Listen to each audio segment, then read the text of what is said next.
Hello, my name is Libby Bennett and I will be your instructor for English 2322 Survey of British Lit 1. So how to get a hold of me? The best way to get a hold of me is through D2L. You can also use my Lone Star email address. Sometimes things get put into my spam folder for Lone Star and then I'm not able to access it.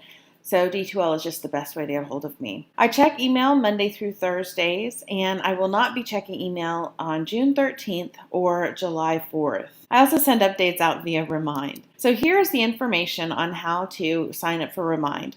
Remind is a one-way text messaging service, and it allows me to communicate with you from my phone a little bit more easily than from D2L. I'll send updates as far as due dates and things like that. I wanted to go over the syllabus really quick with you guys. We're going to start with a course overview, go over the textbooks, my drop rule, discussion boards, quizzes and tests and essays, the final exam exemption, grade determination, and letter grade assignment, and then I'll introduce you to D2L Classroom. So the course description, and this is from the catalog. This is a 3-credit class, a survey of the development of British literature from the Anglo-Saxon period to the 18th century. Students will study works of prose, poetry, drama, and fiction in relation to their historical, linguistic, and cultural contexts. Text will be selected from a diverse group of authors and traditions. Student learning outcomes. So by the time you finish the course, these are the outcomes that Lone Star and other universities in Texas expect you to have mastered. Identify key ideas, representative authors and works, significant historical or cultural events, and characteristic perspectives or attitudes expressed in the literature of different periods or regions. Analyze literary works as expressions of individual or communal values within the social, political, cultural, or religious context of different literary periods. Demonstrate knowledge of the development of characteristic forms or styles of expression during different historical periods or in different regions. Articulate the aesthetic principles that guide the scope and variety of works in the arts and humanities.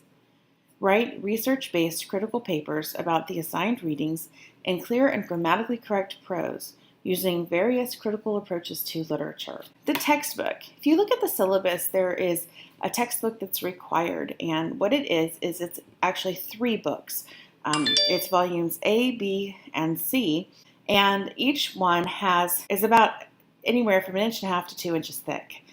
We are only going to be reading a small percentage of that, and so it is probably better for you not to buy those books unless you want to add them to your own personal library, because the books or the assignments that we are going to be working on are detailed here. I like to teach out of SparkNote's No Fear series, and what that has is it has the original work in the Old English, Middle English, whatever it is, and then on the page across from it, it has the actual modern translation. This allows for a deeper understanding of the context of the story, because sometimes it's very easy to overlook some of these words and phrases. We will be reading Beowulf, Sir Gawain and the Green Knight, selected Canterbury Tales, and Shakespeare's Twelfth Night. So all of these are available in No Fear series, except for the Sir Gawain and the Green Knight, which I found as a Kindle version. In the syllabus that I'm sending you with the video, you'll find links to where to get these on Amazon.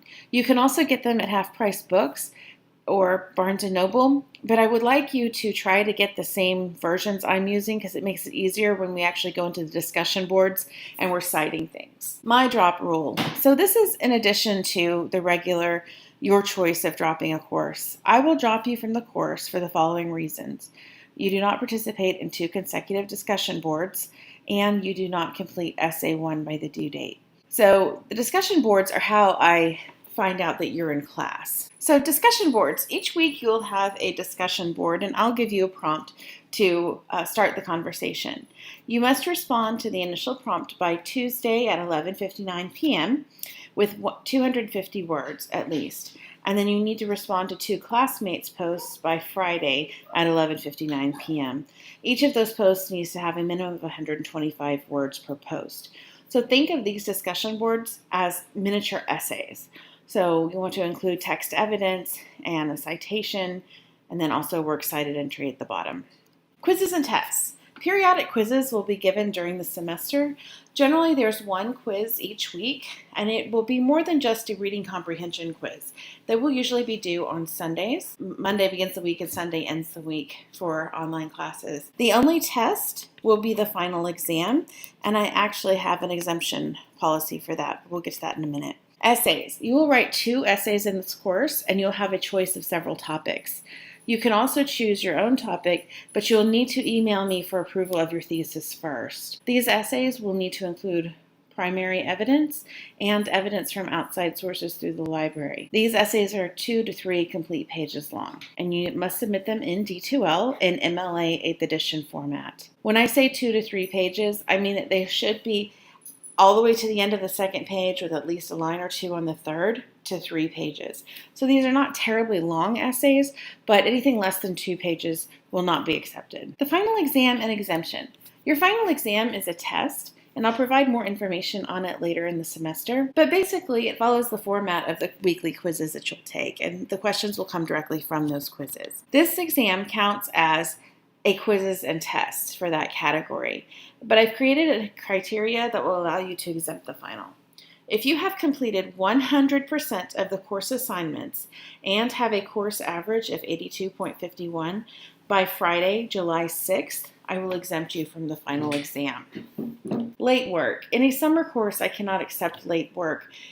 You just need to follow the guidelines. I will publish the work well in advance. In fact, in the next week or so, you'll see that every week of the class will have assignments in it, so you're welcome to work ahead. But it's just too hard to accommodate late work in a summer course. Grammar and mechanics. Everything you write in here must be written in complete sentences. That includes anything on the quizzes, unless it's like a multiple choice or a fill in the blank, your essays, your discussion posts, your responses to the posts, and you must use proper grammar, punctuation, spelling, and mechanics. You're welcome to use style guides.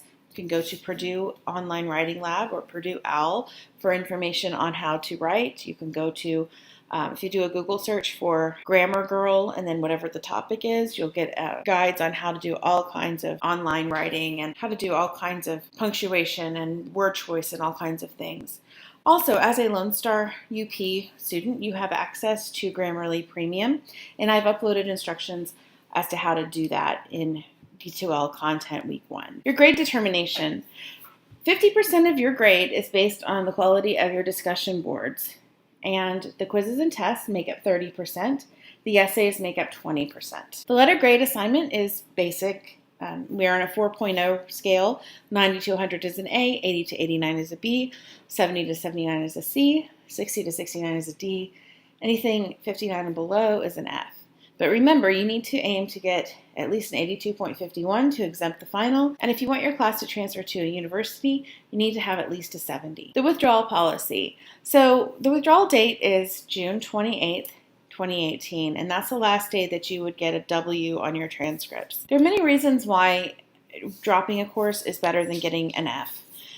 For the one part, when your transcripts are permanent, and it's easier to explain a withdrawal to a school or to a future employer who has access to your transcripts than it is to explain an F. An F looks like you just don't care.